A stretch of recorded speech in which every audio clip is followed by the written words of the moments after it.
Saya tadi bilang bahwa menghadapi arus perubahan, nanti baru kita larikan kepada fatwanya MUI untuk membuat pagar terhadap umat ini. Menghadapi arus perubahan kita itu harus seperti ikan di laut, kata saya tadi. Ikan di laut biar 3 tahun berendam di air asin, nggak ikut jadi asin tuh. Ya, kenapa? Karena dia hidup. Ikan yang hidup 3 tahun berendam di air asin nggak ikut asin. Tapi begitu dia mati, ikan mati mah bagaimana keadaan? Digaremin asin, diasemin asin. Ikan mati. Orang yang jauh dari agama jiwanya mati. Kalau jiwanya mati gampang diasem garemin lingkungan. Dekat sama ustadz kalem kayak ustadz. Dekat sama tukang mabok teler aja lagi. Gue sih bagaimana yang nyamper aja gue mah. Gampang diasem garemin lingkungan. Tapi orang yang jiwanya hidup, silakan buka tempat pelacuran di samping rumah saya, pantang saya ikut. Silakan buka tempat judi di depan rumah saya, nggak bakalan saya ikut. Silakan buka minuman keras di belakang rumah saya, nggak bakalan saya ikut. Jiwanya hidup. Dan jiwa akan hidup kalau agama hidup di hati kita. Kita tidak bisa menghindari perubahan. Kita tidak bisa menghindari arus persaingan. Sekarang ini jangankan dagang, jadi kiai juga kalau nggak sanggup bersaing. Ini bahasa kasar tapi jujur. Curhat. Karena sekarang orang hidup di zaman banyak pilihan. Pergeseran nilai pastilah terjadi. Dulu tahun 60-an Betawi nih sebelum listrik masuk desa, asal sore habis maghrib kita jalan masuk kampung berasa banyak Islam tuh. Berumah sono anak muda lagi pada baca Yasin.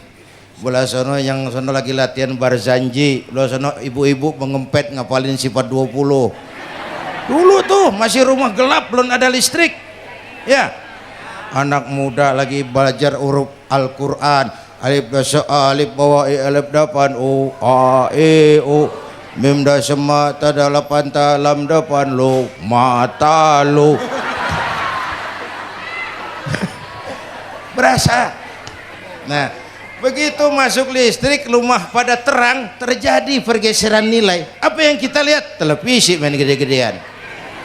Ya. Ya. Ngaku lu ngaku. Suara Al-Quran sepi. Jangankan yang baca barzanji, yang apal sifat 20, yang baca Quran pun sepi. Ini pergeseran nilai. Dulu sosial kontrol tajam Pak, orang peduli sama lingkungan. Dulu, sekarang lu gue. Ya. Ya. Dulu kalau ada anak gadis hamil di luar nikah, aib, malu selebar kampung. Sekarang makanan hari-hari. Benar-benar nih. Ibu-ibu lebih menghargai selingkuh daripada poligami. Ayo ngaku. Yang bapaknya senyumnya lebar banget nih Pak. Yang bapak. Terjadi pergeseran nilai. Nah, kita ingin pergeseran nilai itu yang positif, bukan yang negatif. Nah, supaya bisa kita harus punya filter. Ini kan abad entertain Pak. Orang pandai membangun pencitraan sekarang ini. Kiai sama dukun tipis bedanya. Benar-benar ini. Saya sering bilang dulu tuh sebelum Mbah Surip yang meninggal karena kebanyakan ngegendong.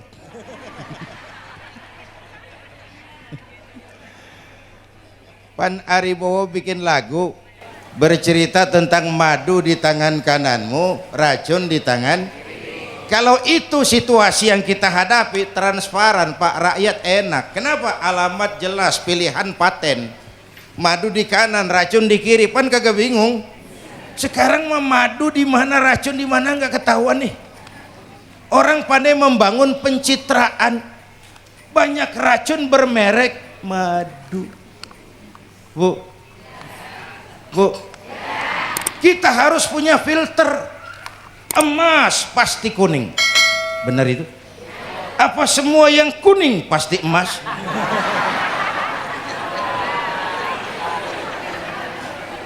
Dah, udah.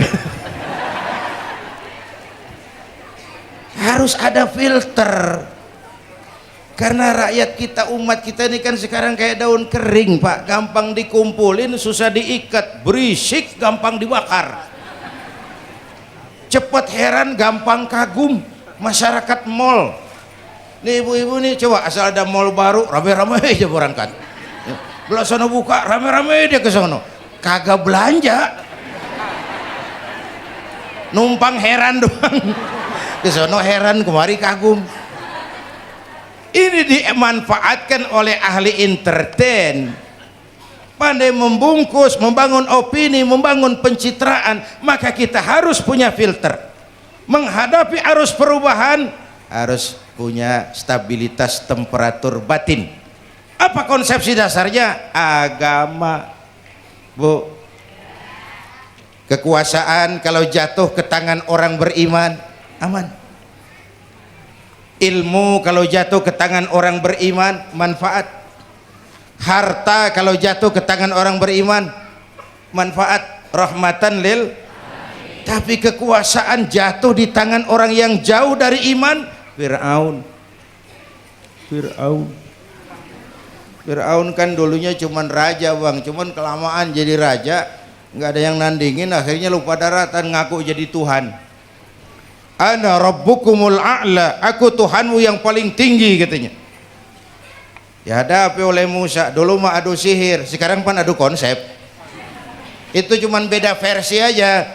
Dulu adu sihir, sekarang adu visi dan misi. Polanya sama. Begitu orang tuh dikenal dari visi dan misinya.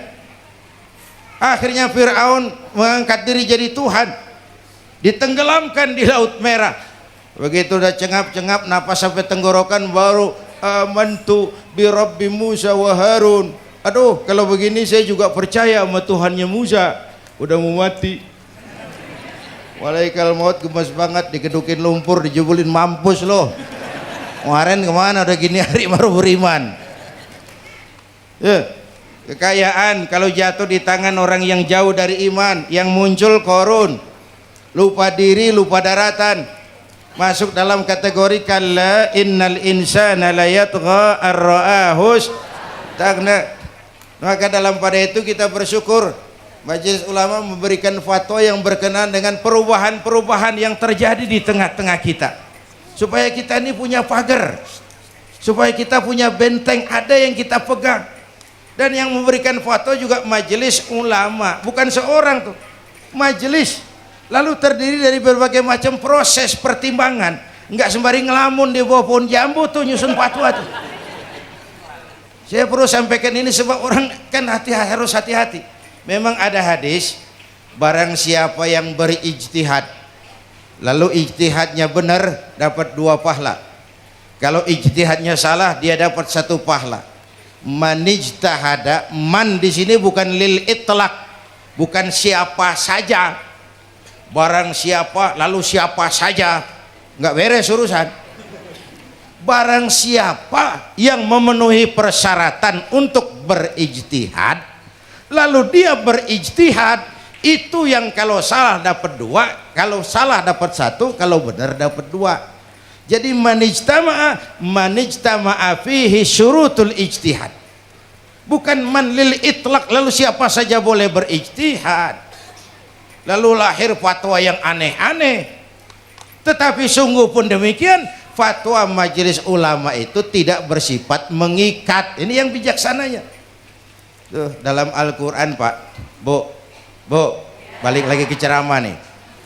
Dalam Al-Quran Allah itu maha bijaksana. Kapan? Coba. Kalau sorga disediakan untuk orang yang tidak punya dosa, sepi sorga. Ya. Nih, ayo jujur nih, ada nggak yang kagak punya dosa di sini? Nggak ada. Untung Allah bilang apa? Wa amma man sakulat mawazinuhu fahuwa fi 'isyatir radiyah. Orang yang timbangan kebaikannya lebih berat dari timbangan kesalahannya, bukan nggak punya salah. Orang yang timbangan kebajikannya lebih berat dari dosanya, bukan nggak punya dosa, Ya. tapi lebih berat, kan itu yang kita harapin. Ada dosa, ada salah, iya, tapi timbangan kebaikan lebih berat daripada timbangan kesalahan.